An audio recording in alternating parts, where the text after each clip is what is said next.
কোমল প্রস্ফুটিত হয়ে আছে, জলটা দেখলে মনে হচ্ছে পান করি। তো হাতির দল পিপাসার্ত অবস্থায় এসে সেই সরোবরের স্বচ্ছ জল পান করলো। পান করে তারা সেই শীতল জলের মধ্যে শরীরটাকে এলিয়ে দিয়ে একজন আরেকজনের গায়ে জলকেলি করছে। এইরকম জলকেলি করতে করতে অনেকক্ষণ হয়ে যাওয়ার পর এবার তো উঠে যাওয়ার পালা। সবাইকে বললো যে ঠিক আছে তোমরা আগে উঠো। গজেন্দ্র পিছনেই থাকে সবসময়, সবাইকে উঠিয়ে দিয়ে এবার গজেন্দ্র যখন উঠতে যাবে তখন হঠাৎ করে মনে করলো যে তার পাটা ঠিক কোনো কিছুর মধ্যে আটকে গেছে, হয়তো কোনো বাঁশ বা কোনো কিছুর মধ্যে আটকে গেছে, কাদার মধ্যে ঢুকে যাচ্ছে। এবার সে চেষ্টা করছে ওঠার জন্য, কিন্তু দেখছে যে না, তার পাটা কেউ টেনে ধরছে।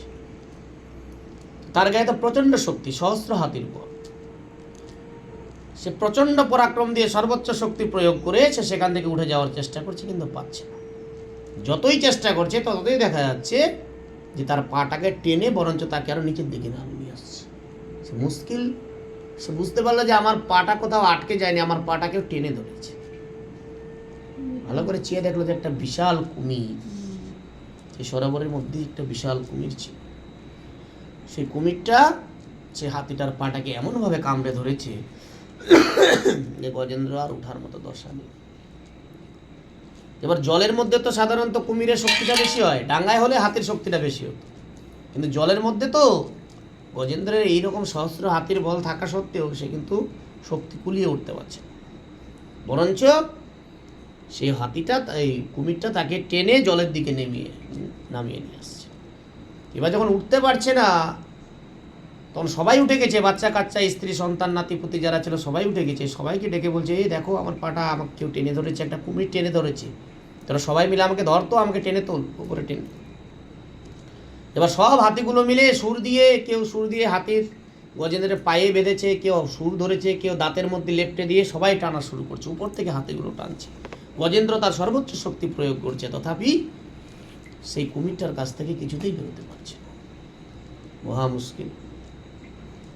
আধা ঘন্টা, 1 ঘন্টা, 2 ঘন্টা চেষ্টা করলো। বাকি হাতিগুলো যখন চেষ্টা করে পারলো না, তখন তারা ছেড়ে দিয়ে আস্তে আস্তে করে ডাঙায় গিয়ে বসলো, কেউ রেস্ট করছে, বিশ্রাম করছে। এরকম করতে করতে যখন দেখলো যে গজেন্দ্রকে আর তোলা যাচ্ছে না, তখন তারা আশাটা ছেড়েই দিল যে একে হয়তো আর আমরা টেনে তুলতে পারবো না। তা আমরা যদি একে টেনে তুলতে না পারি, তাহলে এখানে বসে থেকে আমাদের কি পেটের খিদাটা মরবে? ও মারা যায়, যাক, ও হয়তো যেভাবে আটকেছে আর বাঁচবে না। তো ও যখন বাঁচবেই না, তাহলে ওর পাশে বসে থেকে তো আমাদের লাভ নেই। আমাদের তো জীবন আছে, আমাদের তো স্ত্রী সন্তান আছে, আমাদের সংসার আছে, আমাদেরকে দেখতে হবে। তাই তারা আস্তে আস্তে করে গজেন্দ্রকে ফেলে রেখে সবাই বনের দিকে গমন করছে। যে এত বড় হাতিদের রাজা, সে রাজাকে ফেলে রেখে চলে যাচ্ছে, তোমরা কোথায় যাচ্ছ? তোমরা দেখো, তুমি যেভাবে আটকে গেছো, আমরা তো সর্বোচ্চ শক্তি প্রয়োগ করে চেষ্টা করলাম, কিন্তু পারছি না। তুমি নিজেও, তোমার গায়ে সহস্র হস্তের বল, তুমি নিজেও দেখছো পারছো না। তো তুমি যে বন্দি দশায় পড়ে গেছো, তার থেকে মনে হয় উদ্ধার করার আমাদের কাছে আর কোনো উপায় নেই। এখানে তোমার পাশে বসে থাকলে তো আমাদের চলবে না। তোমার এখানে বসে থাকলে আমাদেরকে হিংস্র জানোয়াররা এসে আক্রমণ করতে পারে, তার থেকে আমরা নিরাপদ স্থানে চলে যাই। আস্তে আস্তে করে সমস্ত হস্তির দল সেখান থেকে চলে যায়। গজেন্দ্র একা পড়ে থাকলো, ভাবছি যে কি করছি আমি এতদিন ধরে, এই 1000 বছর ধরে আমার স্ত্রী সন্তান নাতিপুতিদেরকে লালন পালন করছি, তাদের গায়ে যেন কোনো হিংস্র জানোয়ারের আচরণ না পড়ে, আমি আমার সর্বোচ্চ শক্তি দিয়ে তাদেরকে রক্ষা করে রেখেছি। আর আজকে যখন আমি বন্দি দশায় পতন হলাম, সবাই আমাকে ফেলে চলে যাচ্ছে। এটাই কি সংসারের নিয়ম? আমাদের সংসারের দিকে একবার চেয়ে দেখো। আমাদের সংসারের যে কর্তা, তিনি কত পরিশ্রম করে স্ত্রী সন্তান পুত্র নাতিপুতি সবার জন্য কত পরিশ্রম করে, রাত দিন খামাই খেটে সবার জন্য নিয়ে আসে। কিন্তু যেদিন সেই লোকটার একটা দুর্দশায় পড়ে যায়, অসুস্থ হয়ে যায়, বৃদ্ধাবস্থায় চলে আসে, তখন না পায় স্ত্রী সন্তানকে কাছে না, নাতিপুতি সবাই নিজ নিজ কাজে ব্যস্ত, কেউ পড়াশোনা নিয়ে ব্যস্ত, কেউ চাকরি নেবে। তোমার এখানে বসে থাকলে চলবে না, টাকা পয়সা কিছু পাঠিয়ে দেবো, ডাক্তার রেখে দেবো, নার্স রেখে দেবো, চিকিৎসা চলুক, না হয় আইসিতে ভর্তি করে দেবো। কিন্তু সেই লোকটার দশাটা কি হয়, যে আমি এতদিন করে সংসার করে সবার জন্য আমি নিজের জীবনটা বিলিয়ে দিলাম, নিজের জন্য তো কিছুই করলাম না। যা কিছু ইনকাম করেছি সব স্ত্রী সন্তানদের মাঝে বিলিয়ে দিয়েছি। এটা আমাদের মানুষের ধর্ম, যে আমাদের হচ্ছে যে একটা সংরক্ষণ করার জিনিস আছে, আমরা জায়গা জমি কিনে রাখি, আমার স্ত্রী সন্তান ভোগ করবে। কিন্তু পশুদের মধ্যে তো সেই জিনিসটা নেই। যে আমি এখান থেকে 2 বিঘা সম্পত্তি কিনে রাখবো, আমার স্ত্রী সন্তান এটা ভোগ করবে না। তাদের মধ্যে হচ্ছে নিত্য তাদের আহার বিহার করে, তারা নিত্য খাবার জোগাড় করে, নিত্য খেয়ে উদরপূর্তি করে, আবার তারা এটা হজম হলে আবার খাবারের সন্ধানে বেরিয়ে পড়ে। তাদের সঞ্চয় বলতে কিছু নেই, আর সঞ্চয় করতেও নেই। সঞ্চয়টা করা মানে বিপদ আসবে। কেন বিপদ আসবে? আপনার যদি অঢেল সম্পত্তি থাকে, আপনার ছেলেগুলা দেখবেন অকর্মণ্য হয়ে গেছে, কাজ করবে না। আর বাপের যা সম্পত্তি সারা জীবন বসে খেলেও শেষ হবে না, সে আর কাজ করতে চাইবে না। চাকরি এত কষ্ট করে 10,000 টাকার জন্য এত কষ্ট করবো, থাক, আমার বাপের কম আছে, করবে না। আর যাদের দেখবেন যে সঞ্চিত কিছু নেই, তারা নিত্য পরিশ্রম করছে, তারা সংগ্রাম করছে, তাদের সংসারটাকে টিকিয়ে রাখার জন্য নিত্য সংগ্রাম করছে, তারা কর্মটা হচ্ছে, তাদের আয় উন্নতি হচ্ছে। আর দ্বিতীয়ত হচ্ছে, আপনার যদি অনেক ধন সম্পদ থাকে, দেখবেন যে স্ত্রী পুত্ররা একদিন আপনাকে প্রাণে মেরে দেবে। বাপটা মূল্যেই সম্পত্তিগুলো পায়, মরেও না, পাইও না, দেও না। তাহলে এই যে একটা কথা বলে যে অর্থই অনর্থের মূল, তো এই সঞ্চয় বৃত্তিটা হচ্ছে পশুদের মধ্যে নেই। পশুদের মধ্যে একটা পশুই সঞ্চয় করে, সেটা হচ্ছে মৌমাছি। মৌমাছি সমস্ত ফুল থেকে মধু সংগ্রহ করে নিয়েছে, গচ্ছিত রাখে মৌচাকের মধ্যে, তারা কিন্তু খায় না। গচ্ছিত রাখা, ওই গচ্ছিত রাখাটাই তাদের কাল হয়ে দাঁড়ায়। তারা যদি নিত্য মধু সংগ্রহ করে নিজেটা সেটাকে আস্বাদন করত, তাহলে তাদের আস্বাদনটা পেত। তারা নিজেরা আস্বাদন না করে গচ্ছিত রাখছে, আর সেই গচ্ছিত রাখার কারণে মৌয়াল গিয়ে সেই ধোয়া টোয়া দিয়ে তাদেরকে তাড়িয়ে দিয়ে মৌচাকটা থেকে মধুটা সংগ্রহ করে নিয়ে আসছে, তারা বঞ্চিত হয়ে গেল। তা আমাদের মধ্যেও তাই হচ্ছে, যে আমরা যারা বেশি সম্পত্তি রেখে যাচ্ছি, তাদের মধ্যেও অশান্তি সুখ হচ্ছে। তো আজকে গজেন্দ্র ভাবছে যে আমি যে এত সংসারের জন্য করলাম, 1000 বছর ধরে সমস্ত হিংস্র প্রাণীদের থেকে আমি আমার পরিবারবর্গকে রক্ষা করে এসেছি, আর আজকে আমার বিপদের দিনে সবাইকে আমাকে ফেলে রেখে চলে গেল। আমি এই সংসারের জন্য আমার নিজের সাধন ভজন কিছু তো করতে পারলাম না। যারা সংসারে কর্তা দেখবেন, তাদের সাধন ভজন করার সময় নেই। তারা যে বসে মালা জপ করবে বা একটু ধ্যানস্থ হবে, ভগবানের নাম, গুরুদেবের দেওয়া নামগুলো স্মরণ করবে, অনেকে সেই সময়টাও পায় না। ইনকামের পিছে ছুটতে ছুটতে সেই সময়টুকুও তাদের জুটে না। স্ত্রী সন্তানকে বলে, বাবা তোমরা শান্তিতে ভজন করো, আমি সংসারটাকে দেখে নিচ্ছি। আজকে সেই গজেন্দ্র ভাবছে যে আমি স্ত্রী পুত্রদের কথা ভেবে কখনো তো ভগবানকে ডাকতে পারলাম না, শুধু সংসার সংসার করে নিজের সমস্ত জীবনটা ব্যয় করে দিলাম। অথচ আজকে শেষের দিনে আমার সবাই আমাকে ছেড়ে চলে গেল। আমার এই বন্দি দশা থেকে কি কোনোভাবেই মুক্তি পাওয়া যাবে না? আমি তো সর্বোচ্চ শক্তি প্রয়োগ করলাম, হচ্ছে না। কিন্তু আমি তো এইটুকু জানি যে আমার শ্রীহরি ভগবান, তিনি সর্বশক্তিমান, ওনার চেয়ে আর কেউ শক্তিশালী নেই। আমাকে যদি এই বন্দি দশা থেকে কেউ মুক্তি দিতে পারে, সেটা হচ্ছে আমার ভগবান।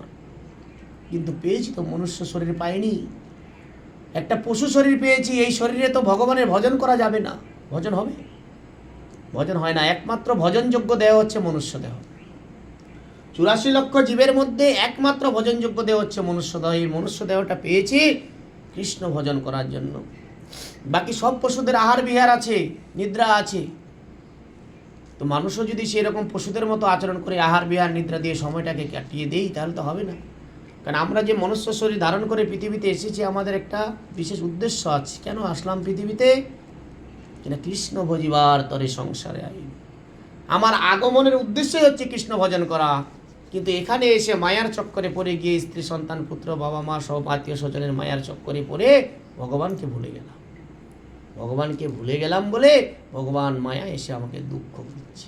ওরা মায়ার দাসত্ব করছে, ভগবানের দাসত্ব করছে। কৃষ্ণ ভজন করতে এসেছি, ভুলে গেছি। তো আজকে গজেন্দ্র খুব মনে পড়ছে, হে প্রভু, তুমি ছাড়া তো কেউ আমার নেই, কিন্তু আমি এমন একটা হস্তি শরীর পেয়েছি, যে শরীরে তো কোনোদিন তোমার ভজন করতে পারলাম না। তাহলে আমার কি উদ্ধারে কোনো দশা নেই? প্রভু তুমি পারো, তুমি চাইলেই সবই করতে পারো। দেখো, তুমি যদি কৃপা করে আমাকে এই বিপদ থেকে উদ্ধার করো, তবে আমি কথা দিচ্ছি, আমি আমার ওই সন্তান সংসার এদের প্রতি আর কখনো নিজেকে ধ্যানস্থ করব না। আমি যতটুকু সময় পারি আমি তোমার শরণবন্ধন চিন্তন করব। তুমি কৃপা করে আমাকে রক্ষা করো, তুমি ছাড়া আমার কেউ নেই। আস্তে আস্তে কুমিরটা হাতিটাকে আরও জলের দিকে টেনে নিয়ে যাচ্ছে। গলা অবধি জলে যখন চলে গেছে, আর পাচ্ছে না, মানে এই ডুবে যাচ্ছে, নাকে ডুবে যাচ্ছে, আরও উপায় পাচ্ছে না, শুধু কেঁদে কেঁদে দেখা যাচ্ছে 2 চোখ দিয়ে অশ্রু বিগলিত হচ্ছে। হে প্রভু, আমি এতদিন তোমাকে ডাকিনি, স্ত্রী সন্তানকেই শুধু ভরণ পোষণ করেছি, তোমাকে ডাকার সময় পাইনি। কিন্তু আজকে বুঝতে পারলাম যে তুমি সত্য, তুমি প্রকৃত, তুমি রক্ষাকারী। দেখো আজকে সবাই আমার বিপদের দিনে আমাকে ফেলে চলে গেল, কিন্তু আমি তো জানি তুমি অনাথের নাথ, তুমি আমাকে ফেলে যাবে না। প্রভু কৃপা করে যদি তুমি আমাকে রক্ষা করতে পারো। আমি আমার নিজের জন্য বলছি না, আমি আমার সন্তান স্ত্রী পুত্র এদের জন্য বলছি না, আমি শুধু এটুকু বলছিলাম যে আমি তো ভজন করার সময় পেলাম না, আমাকে যদি একটু সুযোগ দাও তাহলে আমি বাকি জীবনটা তোমার ভজনের জন্য কাটিয়ে তোমার ভজনটা যেন করতে পারি। আমাদের বৈকুণ্ঠনাথ শ্রীহরি উনি তো দয়ার সাগর, উনি চাইছে যে ভক্তরা আমাকে প্রাণ ভরে ডাকুক, আর কিছুই চায় না। কি চায়? ধন সম্পদ কিছু চাইছে? আপনি 56 ভোগ 36 ব্যঞ্জন রন্ধন করে দিবেন তবেই আপনার ঘরে ভগবান আসবে? আপনি নকুল দানা বাতাসা দিবেন দেখে আসবে না? এরকম কি বলেছে ভগবান? ভগবানের তো খাওয়ার অভাব নেই। সাক্ষাৎ লক্ষ্মী দেবী, যার জন্য আমরা এত প্রার্থনা করছি লক্ষ্মীকে পাওয়ার জন্য, সেই লক্ষ্মী দেবী ভগবানের চরণ বন্দনা করছে, চরণ নিত্য সেবা করছে, তাহলে তার কোনো কিছুর অভাব নেই। ভগবান সমস্ত ঐশ্বর্যের ঊর্ধ্বে, তিনি ধন মন কিছুই চায় না, তিনি শুধু চায় যে আমার ভক্ত যেন মন প্রাণ দিয়ে আমার নাম গুণকীর্তন করে, আমি সেটাই খুশি। আমার ভক্ত যদি মন থেকে আমাকে দুটো নকুল দানাও দেয় আমি তাতেই খুশি থাকবো, কিন্তু যে অহংকারের সাথে 56 ভোগ 36 ব্যঞ্জন দিচ্ছে আমি তার সাথে থাকবো না। অনেকে অহংকার করে আমি তো এই এলাকার বিশাল বড় লোক, আমি এখানে 1000 ভক্তের সেবা দিব। হেমদাবাদে আর আছে নাকি 1000 ভক্তের কেউ সেবা দেয়? আমার নাম চারিদিকে ছড়িয়ে পড়বে, ওখানে বিশাল সেবা হচ্ছে, এটা অহংকার হয়ে গেল। এরকম অহংকার যদি যুক্ত হয়ে যায় তবে ভগবান সেই গ্রহণটা করেন না। দুর্যোধন চেষ্টা করেছিল ভগবান শ্রীকৃষ্ণকে আটকানোর জন্য। মামা শকুনি বলে দিয়েছে এ হচ্ছে পেটুক, শ্রীকৃষ্ণ হচ্ছে পেটুক, ছোটবেলা থেকে খাওয়ার খুব লোভ, এ চুরি করে খায়, ঘরে ঘরে গিয়ে একেবারে নুনি মাখন ছানা চুরি করে খায়। একে যদি দলে টানতে হয় তাহলে আগে খাইয়ে দাও, ভালো ভালো খাওয়াও, তার জন্য সে 56 ভোগ 36 ব্যঞ্জন রন্ধন করো, একে একবার খাইয়ে দিতে পারলে দেখবে তোমার দলে চলে আসবে। অহংকার করে দুর্যোধন 36 ব্যঞ্জন 56 ভোগ রন্ধন করেছিল, কিন্তু ভগবান ফিরেও তাকালেন না। তোমার এই অহংকারের দ্রব্য, অভিমানের দ্রব্য আমি গ্রহণ করব। চলে গেলেন বিদুরের ঘরে, ভিখারি গরিব, যে সামান্যটুকু বেতন পায়, বেতনভুক্ত কর্মচারী, তাই দিয়ে কেঁদে কেঁদে ভগবানের জন্য সেবা পুজো করে। তার ঘরে চলে গিয়েছেন, বিদুরের স্ত্রী ঘরের মধ্যে ভগবানকে দেখে অবাক হয়ে গেছে, আমার ঘরে ভগবান আসতে পারে কোনো দিন? অবাক হয়ে গেছে, ভাবতেই পারছে না যে ভগবান আমার ঘরে আসে। হঠাৎ করে যদি আজকে এখানে নরেন্দ্র মোদী চলে আসে আপনার ঘরে, আপনি অবাক হবেন না? আমার বাড়িতে? এমন অবাক হয়ে গেছে যে কি করব, কোথায় রাখবো, কোথায় বসতে দিব, কি খেতে দিব, কিছু বুঝে পাচ্ছি না। প্রভু বসে বসে বসে বসে বলতেই আহা কত কষ্ট করে এসেছো, কি খেতে দিব? দেখেছি যে ফলের ডালি সাজানো ছিল, সেখান থেকে কলাটা ছিলছে, ছিলতে ছিলতে গিয়ে শ্বাসটা পড়ে গেছে, খোসাটা ভগবান হাতে দিয়েছে, প্রভু প্রেম সে দিয়েছে, ভক্তি ভগবান ভক্তি সহকারে দিয়েছে ভগবান, তাতেই সে কলার খোসাটা প্রেম সে দিয়েছে। তাহলে ভক্তের দেওয়া দ্রব্য যদি প্রেমে মাখানো দ্রব্য হয়, ভগবান সেটা গ্রহণ করে, কিন্তু সে ভগবান তো 56 ভোগ 36 ব্যঞ্জন প্রত্যাখ্যান করে দিয়েছে। তো আজকে ভগবানের কাছে কেঁদে কেঁদে গজেন্দ্র বলছে, প্রভু তোমাকে দেওয়ার মতো আমার কিছুই নেই, ফোঁটা চোখের জল ছাড়া আমার কিছুই নেই। আজকে যখন বন্দি দশায় আটকে গেছে গজেন্দ্র, তখন তার দু চোখে অশ্রু বিগলিত হচ্ছে, বিগলিত ধারায় অশ্রু প্রবাহিত হচ্ছে। ভগবান কখনো ভক্তের নয়ন জল সহ্য করতে পারে না। যখন দেখছে আমার জন্য ভগবান ভক্ত কেঁদে কেঁদে অশ্রু জল বিগলিত করছে, ভগবান সঙ্গে সঙ্গে গরুকে বলেন, গরুর এক্ষণে উঠে চলো, আমাকে শীঘ্রই সেই ত্রিকুট পর্বতের পাদদেশে নিয়ে চলো যেখানে গজেন্দ্র আটকে গেছে। যখন দেখছি ছুটে আসছে, গরুর যখন ডানা ঝাপটা মেরে ছুটে ছুটে আসছে, বিশাল বিকট আওয়াজ হচ্ছে, সেই আওয়াজ শুনে গজেন্দ্র তাকাচ্ছে উঁচুর দিকে, দেখছে হ্যাঁ সত্যি শ্রীহরি চলে আসছে। যখন দেখছি সত্যি শ্রীহরি আসছে, প্রভু তুমি আমার ডাকে সাড়া দিয়েছো, প্রভু আমি তো একটা অদম প্রাণী, জীবনে কোনোদিন সাধন ভোজন করলাম না, আজকে বন্দী হয়েছি বলে তোমাকে স্মরণ করছি, তবু তুমি আমার ডাকে ছুটে এসেছো। কি করব, কিভাবে তোমার পূজা সেবা করব, আমার তো এখন বন্দী দশা, কিছুই করার।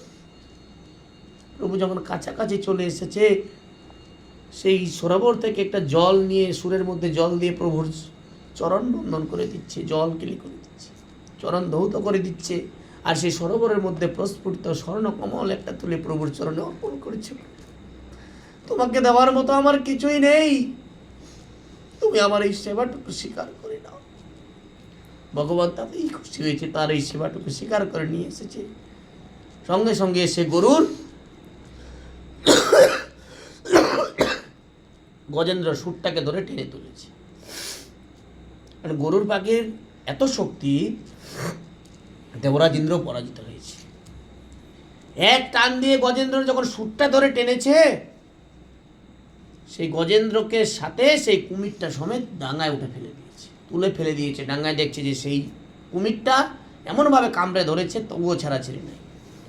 হাতির সাথে কুমিরটাকে সমেত তুলে ডাঙায় ফেলে দিয়েছে। ভগবান ভক্তের কষ্ট সহ্য করতে পারে না, যে আমাকে কষ্ট দাও আমি সহ্য করবো, কিন্তু আমার ভক্তকে আমি কষ্ট দিলে সহ্য করবো। মনে করেন আমরা আমাদের ছেলে মেয়েদের কত ভালোবাসি। যদি ছোট ছোট বাচ্চা হয়, কেউ যদি আমাকে দুটো আঘাতও করে, দুটো চড় থাপ্পড় মেরে দেয়, আমি সহ্য করে নেব।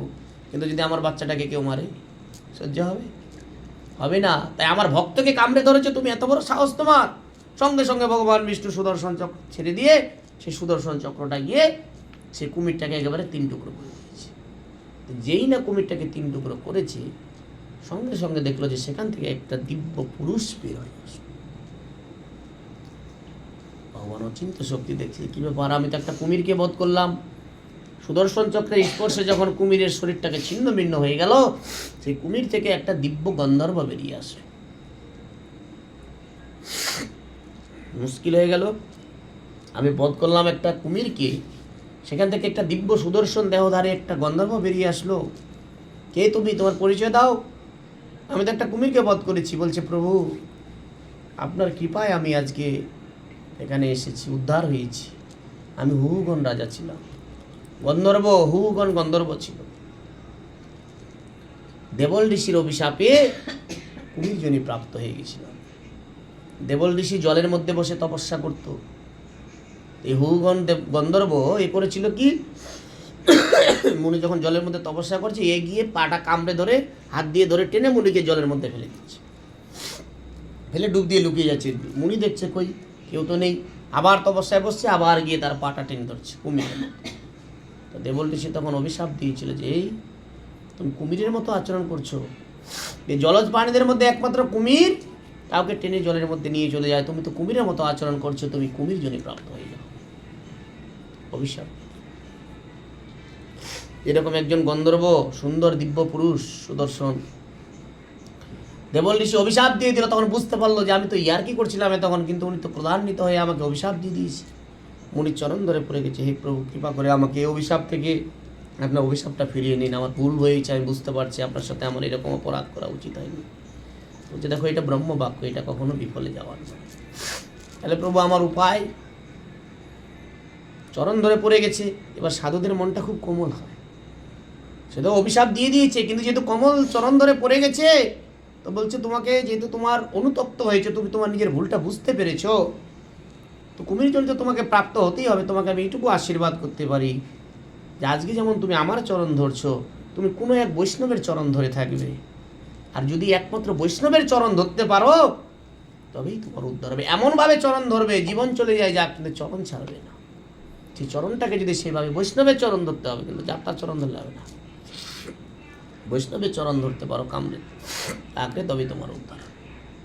যে আমাদের শাস্ত্রে কি বলছে, যদি আমাদের গুরু বন্দনার পরে বৈষ্ণব বন্দনা করতে হয়, ভগবানের বন্দনা পরে, আগে গুরু বন্দনা, আগে বৈষ্ণব বন্দনা। কারণ বৈষ্ণব যদি তুষ্ট হয়, ভগবান তুষ্ট হয়ে যান।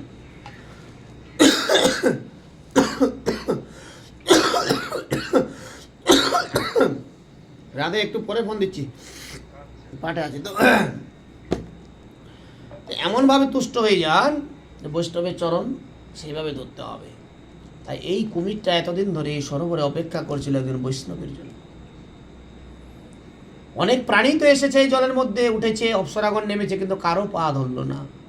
কিন্তু আজকে যখন এতগুলো হাতি নেমেছে, যে কোনো একটা হাতিকে ধরলেই পারত, কিন্তু যে কোনো একটা হাতিকে তো ধরলো না, ধরেছে গজেন্দ্রকে। কারণ কি? কারণ জানে যে গজেন্দ্র হচ্ছে একজন পরম বৈষ্ণব। একমাত্র এই গজেন্দ্রের যদি চরণ ধরা যায়, তবেই আমি মুক্তি পাব। তাই আমি গজেন্দ্রকে খাওয়ার জন্য কিংবা কামড়ানোর জন্য তার চরণটা ধরিনি, তার চরণটা ধরেছিলাম মুক্তি পাওয়ার জন্য। কারণ আমি জানি যে আমার সাধনা দিয়ে আমি কখনো উতরে যেতে পারবো না, তরি পার করতে পারবো না। কিন্তু আমি যদি কোনো বৈষ্ণবের চরণ ধরতে পারি, তবে আমাকে পদ উত্তরিতে হবে। তাহলে গজেন্দ্র তো একটা হাতি, সে আবার কি করে বৈষ্ণব হলো? বলে যিনি হাতি নয়, উনি একজন পরম বৈষ্ণব। পরম বৈষ্ণব যিনি গজেন্দ্র হচ্ছে ইন্দ্রদুম্ন রাজা, রাজা ইন্দ্রদুম্ন, যিনি উড়িষ্যার রাজা ছিলেন। এই রাজা ইন্দ্রদুম্ন ওনার গুরুদেব হচ্ছে অগস্ত্যা ঋষি। আমার প্রচণ্ড কাশি আর গলা পরিক্রমা করতেছে। তো অগস্ত্যা ঋষি হচ্ছেন গুরুদেব। ইনি একজন পরম বৈষ্ণব, ইন্দ্রদম্ন রাজা। ওনার 100টা স্ত্রী, তথাপি উনি কোনো স্ত্রীর কাছ থেকে কোনো সেবা গ্রহণ করেন না। উনি নিজে ভগবানের সেবা পূজার জন্য করেন, নিজে ভগবানের জন্য তুলসী চয়ন করেন, পুষ্প চয়ন করেন, ভগবানের চরণে ফুল তুলসী অর্পণ করেন, ভগবানের জন্য নিজে হাতে রন্ধন করেন, ভগবানের ভোগ লাগান, আবার ভোগ লাগিয়ে ভগবানের প্রসাদ তবে পান। এতজন স্ত্রী আছে। আমরা যেমন সেবা পূজা করতে গেলে কি বলি, বৌমা ফুলটা তুলে রেখো, তুলসীটা তুলে রেখো, আমি গিয়ে ঠাকুরের চরণে দিয়ে দিব। ওই প্রসাদটা বানিয়ে রেখো, আমি গিয়ে একটু তুলসী পাতা দিয়ে নিবেদন করব। আমি তাদেরকে রেডি করতে বলছি, আমি শুধু গিয়ে নিবেদন করবো, সেটা না। সেবাটা হচ্ছে নিজের সেবা। এতজন রানী, দাস দাসী তো প্রচুর, তথাপি কাউকে সেবা পূজার কাজে হাত দিতে দেয় না, কারণ এটা আমার সেবা, আমাকে করতে হবে। ভগবানের জন্য ফুলটা আমাকে চয়ন করতে হবে, তুলসীটা আমাকে চয়ন করতে হবে। এটা যে কেউ তুলে এনে দিলে হবে না, হবে না হওয়ার নয়, তবে যে তুলে আনবে সেবাটা তো তার হয়ে গেল, সেই সেবার পূর্ণ ফলটা তো সে পেয়ে গেল। তাহলে স্ত্রীগুলো বলছে, হে প্রভু আপনি আমাদের স্বামী, তাহলে আমাদের কি কোনো অধিকার নেই ভগবানের সেবা করার, আপনার কাজে সহযোগিতা করার? অবশ্যই আছে, কেন নেই? কিন্তু আমি তো জানি এই কর্মটা আমার পরে, তাহলে কীভাবে সেবা করবো? বলে তোমাদের সেবা করার ইচ্ছা, ভগবানের সেবা করার ইচ্ছা, ঠিক আছে, তোমাদেরকে সবাইকে আমি মন্দির তৈরি করে দিচ্ছি, নিজ নিজ মন্দিরে সবাই ভগবানের সেবা করো, কিন্তু আমার মন্দিরে আমি সেবা করব। প্রত্যেকটা স্ত্রীকে আলাদা আলাদা মন্দির তৈরি করে দিই, তোমরা সবাই ভগবানের সেবা করো। সেই ইন্দ্রদুম্ন রাজা প্রত্যহ 1008টা পুষ্প দিতেন গোবিন্দের চরণে, পদ্মফুল 1008টা, তুলসী দিতেন 1008টা, পুষ্প দিতেন 1008টা, তুলসী পত্র সেই চন্দন মিশ্রিত করে দিতে মন্ত্র বলতে হয়। এমনি তাহলে দিয়ে দিলাম, এরকম ছুঁড়ে মারলাম তা তো না, প্রত্যেকটা দেওয়ার সময় মন্ত্র উচ্চারণ করে প্রেমসে দিতে হয়, তাহলে এতগুলো দিতে তো একটু সময় লাগবে। তো পুষ্প চয়ন দিচ্ছে ঠাকুরের চরণে, তুলসী দেওয়া হয়ে গেছে, তারপর পুষ্প দিচ্ছে। এমন সময় তার গুরুদেব অগস্ত্যা ঋষি এসে গেছে, গৃহের মধ্যে এসে ডাকছে, ইন্দ্রদম্ন কোথায়? ইন্দ্রদম্ন কিন্তু গোবিন্দের মন্দিরে শ্রবণ করছে, গুরুদেব এসেছে, শুনতে পেয়েছে গুরুদেব এসেছে। তাহলে আর তো কটা পুষ্প দেওয়া বাকি, এটা দিয়ে দিয়ে আবার গুরুদেবকে বসতে টসতে দিয়ে আবার মন্দিরে ঢুকবো, তার থেকে ফুল কটা দিয়েই বেরোই। এই পুষ্প কটা দিচ্ছে, পুষ্প কটা দেওয়া শেষে তারপরে এসে প্রণাম করছে। যে প্রণাম করছে গুরুদেব সরে গেছে। তুমি শুনতে পাওনি আমি এসেছি? বলে হ্যাঁ গুরুদেব শুনতে পেয়েছিলাম, আমি আসলে মন্দিরেই ছিলাম, তো ওই পুষ্প দিচ্ছিলাম ঠাকুরের চরণে, ও আর অল্প কটা 10-12টা বাকি ছিল, তাই দিয়ে আসতে একটু দেরি হলো। ও গুরু রেখে গোবিন্দ সেবা, গুরু রেখে গোবিন্দ ভজে, সেই পাপী নরকে মজে। আগে গুরুদেব ঘরে যদি সেবা পূজা করা অবস্থায় এই জন্য পরীক্ষা করার জন্য আসেন ভগবান।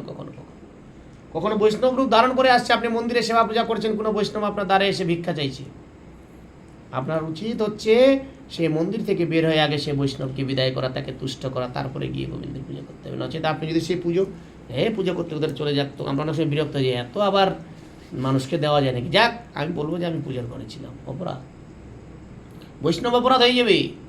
আর এই বৈষ্ণব অপরাধের ফল খুবই মারাত্মক।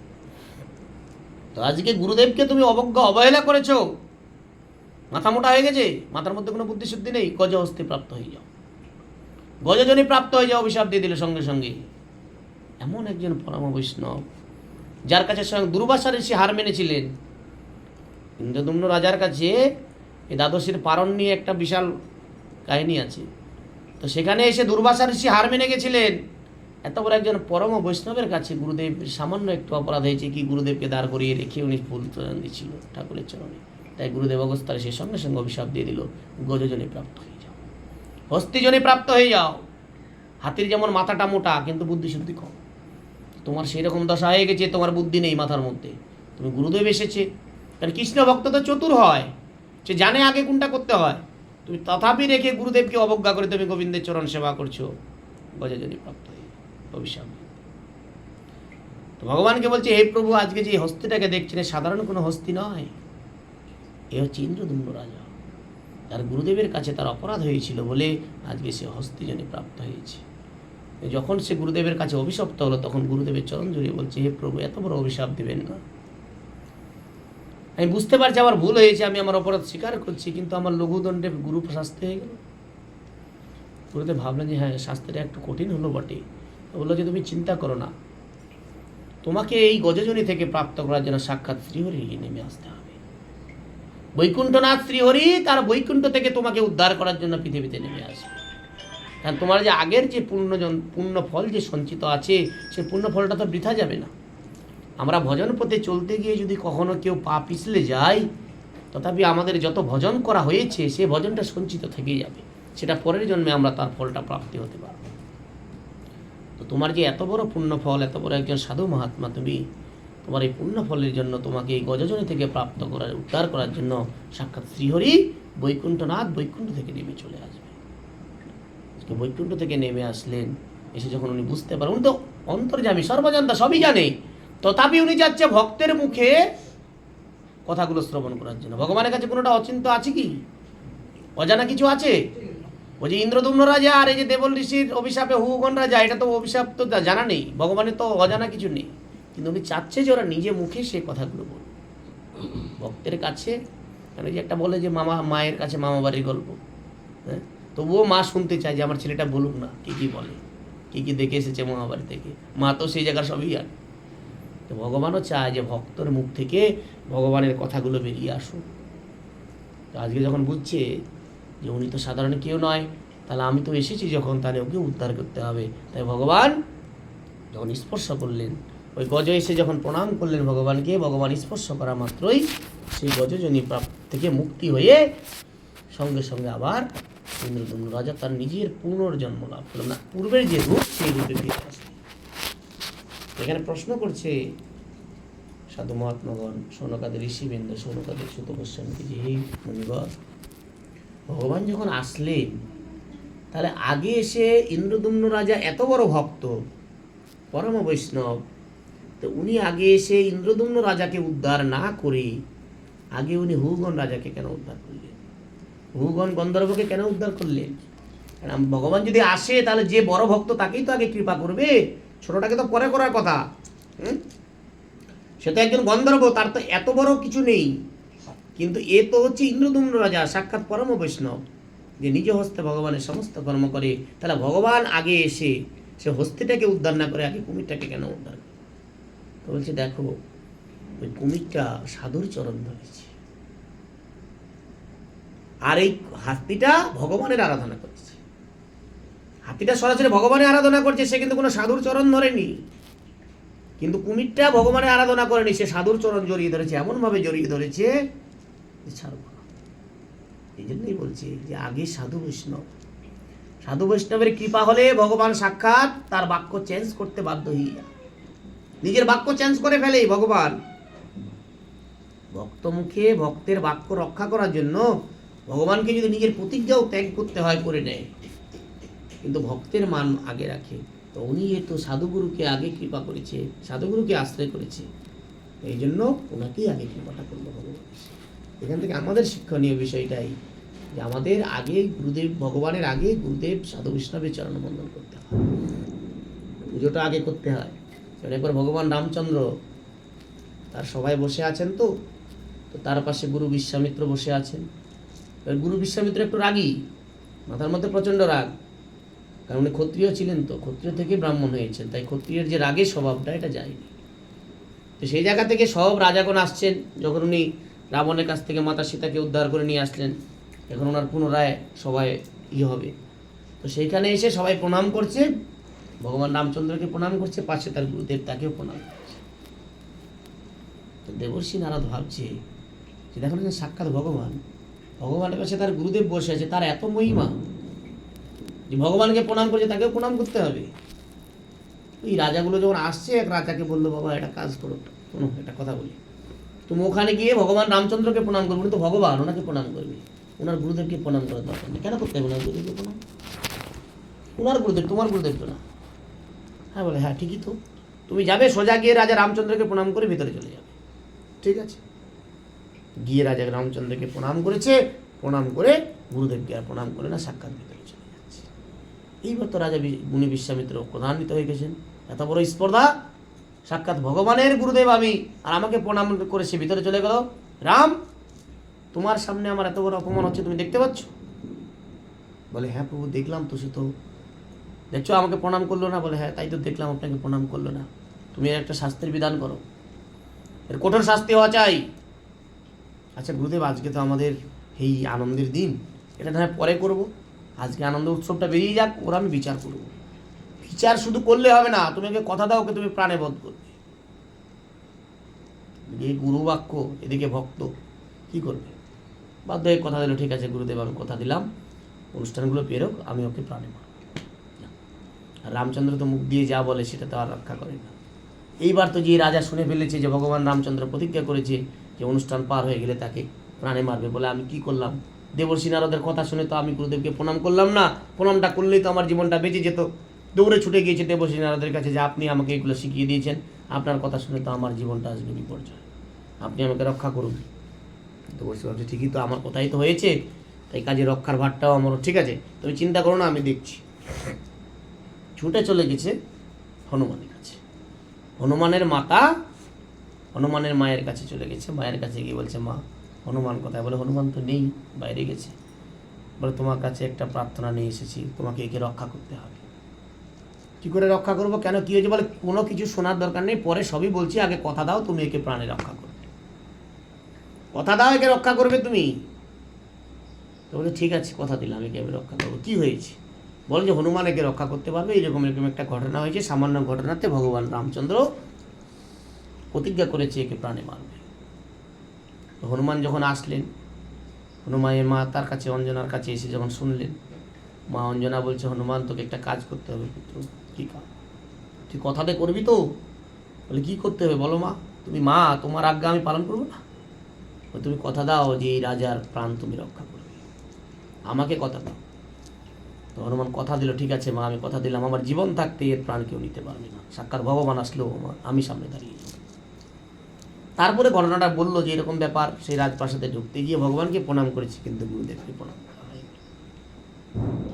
বলে আচ্ছা ঠিক আছে তুমি চিন্তা করো না, কথা যখন দিয়েছি তোমাকে আমি রক্ষা করবো, অন্তত আমার দেহে যতক্ষণ প্রাণ আছে ততক্ষণ তুমি বেঁচে থাকবে। এবার আমি মরে যাওয়ার পরে কি হবে সেটা বলতে পারবো না বাবা। তো সেই অনুষ্ঠান পার হয়ে বিশ্বামিত্র মুনি তো সোজা ভগবান রামচন্দ্রকে বলে চলো রাম, রাজাকে খুঁজে বের করতে হবে। সে রাজাকে হনুমান শিখিয়ে দিয়েছে তুমি এই গাছতলায় বেশি রাম নাম করবে, দেখি ভগবান তোমাকে কি করে মানে। কারণ আমিও তো রামের ভক্ত, আমিও নিজেও রাম নাম করি, এই রাম নামের জন্যই আমি আজকে এত শক্তিমান, এত বেঁচে আছি। তুমি সাক্ষাৎ এই গাছতলায় বেশি রাম নাম করো, দেখি ভগবান কি করে মানে। আমি গাছের আড়ালে আছি, বেশি দূরে নেই, তোমার বিপদ দেখলে আমি ছুটে আসবো। বলছে না তুমি দূরে যাবে না, তুমি এই গাছের উপরে উঠে থাকো। ঠিক আছে আমি গাছের উপরেই থাকছি। গাছের উপরে হনুমান আছে, নিচে সে রাজা বসে রাম নাম করছে। এবার সে রাজা ভগবান রামচন্দ্র বিশ্বামিত্র মুনিকে নিয়ে খুঁজতে খুঁজতে ওই রাজা, এই রাজাই তো অপমান করেছিল আমাকে, বধ করো। তো যেই রাজা দেখেছে ভগবান রামচন্দ্র চলে এসেছে, ভয়ে তো একেবারে কাপা কাপা স্বরে রাম রাম জয় রাম শ্রীরাম জয় রাম শ্রীরাম রাম রাম রাম নাম করেই যাচ্ছে। কেন ভগবান দেখছে ও তো আমার নাম করছে, আমি কি করে ওকে মারতে পারি? সাক্ষাৎ রাবণও যদি রাম নাম করতো আমি তো তাকে মারতাম না, আর এই তো আমার নাম করছে। কি হলো রাম, চালাও তীর চালাও। ভগবান একেবারে তীর সংযোজিত করে দিয়েছে, কি করে মারবো? যেই দেখেছে ভগবান ধনুকের মধ্যে তীর লাগিয়ে দিয়েছে, তখন ওই রাজার তো জীবন চলে যায়। যা হনুমানের দিকে তাকাচ্ছে, হনুমান কি করবো? হনুমান বলছে হচ্ছে না তো, তুমি এবার রামের সঙ্গে সীতা নামটা জুড়ে দাও, জয় সিয়ারাম জয় সিয়ারাম জয় সিয়ারাম জয় সিয়ারাম জয় সিয়ারাম জয় সিয়ারাম।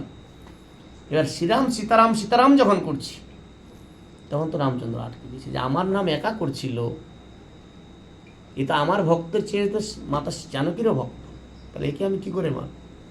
গুরুদেবকে বলছে গুরুদেব একে আমি কি করতে পারবো? তুমি অত শত বুঝি না, তুমি কথা দিয়েছো ওকে প্রাণে মারবে, আমি জানি রাম যা মুখ দিয়ে বলে তা কখনো মিথ্যা হয় না, নাহলে তোমার বচন নষ্ট হবে। রামচন্দ্র তো প্রাণ যায় বচন না যায়, কি করবে? যখন দেখছি না তথাপি রাম একেবারে তীর টেনে নিয়েছে, তখন আবার হনুমানের দিকে তাকিয়ে ভয়ে গেল প্রাণটা। কি করবো বলো হনুমান, কি করবো বলো? তুমি কথা দেখে তুমি আমাকে রক্ষা করবে, বলছি তুমি এবার হনুমান হনুমান জপ করতে থাকো, দেখছি আমি বাকিটা। এইবার শুরু করেছে জয় হনুমান জয় হনুমান জয় হনুমান জয় হনুমান। যে হনুমান হনুমান জপ করছে, হনুমান টুক করে লাভ দিয়ে সামনে দাঁড়িয়ে গেছে। আমার নাম জপ করছে, আমার ভক্ত, জড়িয়ে ধরেছে আমার ভক্ত। তারপর দেখছে প্রভু আপনি মারবেন, মারুন, আগে আমাকে মারুন, কারণ আমার ভক্ত আমাকে আমার নাম জপ করছে। আপনি তো কৃপানিধি, আপনি তো ঈশ্বর, আপনার নাম স্মরণ করেছে, আপনি তো তাকে রক্ষা করলেন না, কিন্তু আমার নাম জপ করেছে যখন, আমি তাকে রক্ষা করব। আপনি মারুন, আপনি আপনার তীর সংযুক্ত করেছেন, আপনি আগে আমাকে মারুন, তারপর ওকে মারুন। সামনে দাঁড়িয়ে গিয়ে হনুমান বক্ষ পেতে দিয়েছে। ভগবান রামচন্দ্রকে মারতে পারবে? কারণ হনুমানের বুকের মধ্যেই তো রাম সীতা। তীরটা যে মারবে, কাকে মারবে? এবার বিশ্বামিত্র মুনি তো পড়ে গেছে মহা মুশকিলে, গুরুদেব আমি তো আমার কথার বেড়ে ফেসে গেছি, কি করবো বলো। এতক্ষণ আমার নাম জপ করেছিল, সব ঠিক ছিল, আমি তাকে বধ করতাম, কিন্তু এখন হনুমান সামনে এসে দাঁড়িয়ে গেছি, কিছুই না। হনুমান বুক পেতে দিয়ে বলছে, প্রভু দেরি করবেন না, আপনি আমাকে বধ করে দিন, কিন্তু ওকে পারবেন না, কারণ ও আমার ভক্ত, আমি ওকে কথা দিয়েছি, আমি ওকে রক্ষা করব। বিশ্বামিত্র মুনি দেখলেন মুশকিল ব্যাপার, বলছে, প্রভু আমি যে হনুমানকে বধ করবো, হনুমানের বুকের মধ্যে তো রাম সীতাই আছে, সাক্ষাৎ তো আমি নিজেই মরতে হবে আমাকে। বিশ্বামিত্র মুনি যখন দেখলেন যে না, আর এটা কিছুতে সম্ভব না, তখন বলছে, ঠিক আছে, আমি আমার কথা ফিরিয়ে নিলাম, তোমাকে হনুমানকে বধ করতে হবে না। তুমি যে প্রতিজ্ঞা করেছিলে যে এই রাজাকে তুমি বধ করবে, সেটা করতে হবে, সেটা আমি করিয়েছিলাম তোমাকে জোর করে, তা আমি আমার বাক্য ফিরিয়ে নিলাম, তোমাকে এই ভক্তকে বধ করতে হবে না। জানি তাই আজকে এই হনুমানের বাক্যে ভগবান রামচন্দ্রের প্রতি একান্ত অনুগত ভক্ত হনুমান, যে রাম সীতা ছাড়া কিছুই বোঝে না, তার গুরুদেব পর্যন্ত বিস্মিত হয়েও তাকে ভক্তের ভালোবাসা, ভক্তের কথা রক্ষার জন্য নিজের বাক্যটাকে ফিরিয়ে নিয়ে গেল। আজকে ভগবান দেখছেন যে আজকে এই দেবল মুনির অভিশাপে হুগন রাজা কুমির হয়েছিল, সে যখন ভক্তের চরণ ধরেছে, আর সেই ভক্ত কৃপা করেছে বলেই ভগবানের কাছ থেকে আগে সে উদ্ধার পেল। এই না আমাদের নরোত্তম দাস ঠাকুরমশাই বারবার প্রার্থনা করেছি যে আমি তোমার দাসের অনুদাস হতে চাই, আমি সরাসরি তোমার দাস হতে চাই না, সরাসরি তোমার দাস হলে তোমার সেবা করব, আমি তার সেবা করতে চাই, যে তোমার সেবা করে আমি তার অনুদাস হয়ে থাকতে চাই, আমি তার সেবা বন্দনা করব, যাতে করে তার চরণ ধুলি, তার কৃপাটা আমি আগে পাই।